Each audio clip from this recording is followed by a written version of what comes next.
Halo semuanya, apa kabar nih kalian? Semoga kalian tetap baik-baik aja ya, meskipun berada dalam kondisi pandemi seperti ini. Aku kenalin, aku Nurah Fitri dari Missouri, aku biasa dipanggil Nura, aku dari Jakarta. Di sini aku akan ngejelasin nih, kapan dan kondisi seperti apakah ilmu ekonomi akan tiada dan tidak diperlukan. Sebelumnya, kita harus tahu dulu apa sih ilmu ekonomi itu. Jadi, ilmu ekonomi adalah ilmu yang mempelajari tingkah laku manusia untuk memenuhi kebutuhan hidup dengan sumber daya yang kuat. Ruang lingkup ekonomi dibagi menjadi dua, yaitu ekonomi makro dan ekonomi mikro. Ekonomi makro dikenal juga dengan teori pendapatan, karena pada inti dari ekonomi makro adalah penentu tingkat kegiatan ekonomi diukur dengan pendapatan. Sedangkan pada ekonomi mikro menggunakan analisis konsumen dan analisis produsen. Pada analisis konsumen, melihat bagaimana cara konsumen tersebut menggunakan pendapatannya, dan pada sisi produsen melihat bagaimana produsen menawarkan barangnya. Pada ekonomi mikro juga disebut sebagai teori harga, karena pada inti dari ekonomi mikro adalah menentukan harga. Kemudian ada kegiatan ekonomi. Kegiatan ekonomi di sini ada tiga, yaitu ada kegiatan produksi, kegiatan distribusi, dan konsumsi. Pada kegiatan produksi adalah kegiatan untuk memproduksi atau membuat suatu barang yang digunakan untuk memenuhi kebutuhan hidup setiap individu. Dalam ilmu ekonomi, kegiatan produksi adalah kegiatan memberikan nilai kepada suatu barang yang dijadikan sebagai alat pemuas setiap individu dalam memenuhi kebutuhan hidupnya. Kemudian ada kegiatan distribusi.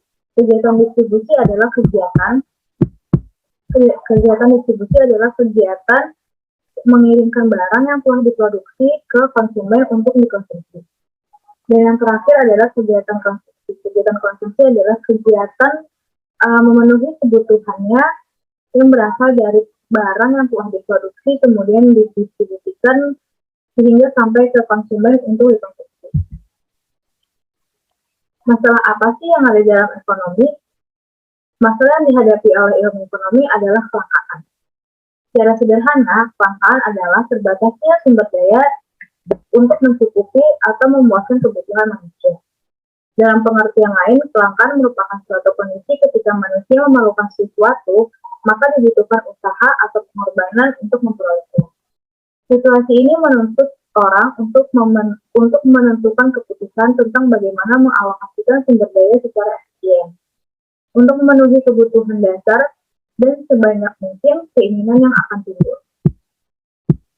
Dalam teori ekonomi, sumber daya apapun memiliki nilai dari nol ataupun bahkan tidak bernilai sama sekali.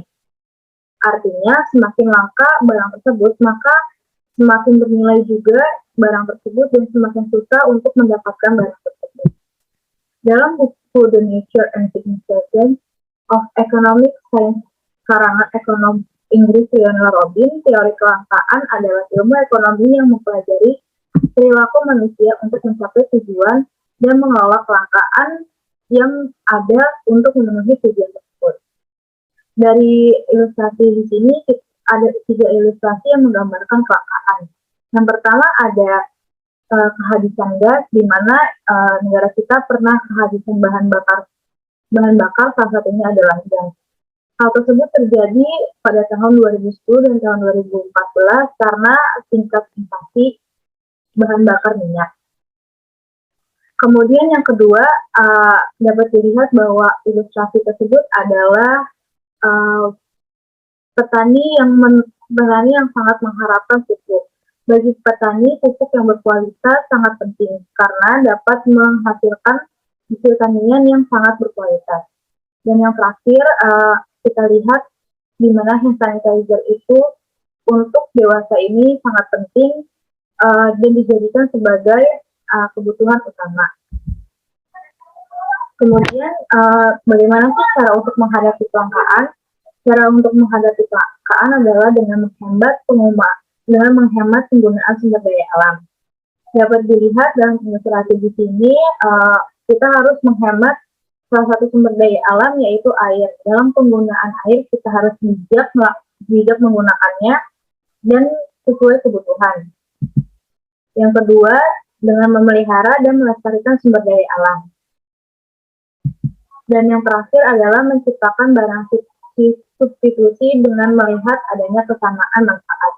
Dan ilustrasi di sini ada gambar nasi dan gambar singkong, di mana untuk memenuhi kebutuhan karbohidrat yang ada di tubuh kita, selain dengan nasi, kita juga dapat memenuhinya dengan singkong.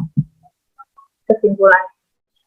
Di sini aku menarik kesimpulan, yaitu ilmu ekonomi merupakan ilmu yang mempelajari tingkah laku setiap individu dalam memenuhi kebutuhannya, tetapi alat pemuasnya tidak mencukupi, sehingga timbullah menjadi masalah dalam bidang ekonomi.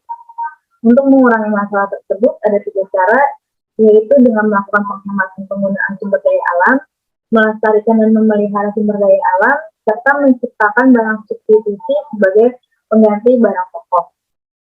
Jadi dari kesimpulan tersebut kita bisa menjawab nih jawaban dari topik yang awal tadi.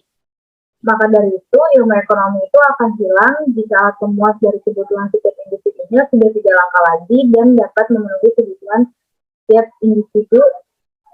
Oke, jadi segitu aja nih penjelasan dari aku. Kurang lebihnya mohon maaf. Sampai ketemu di lain waktu.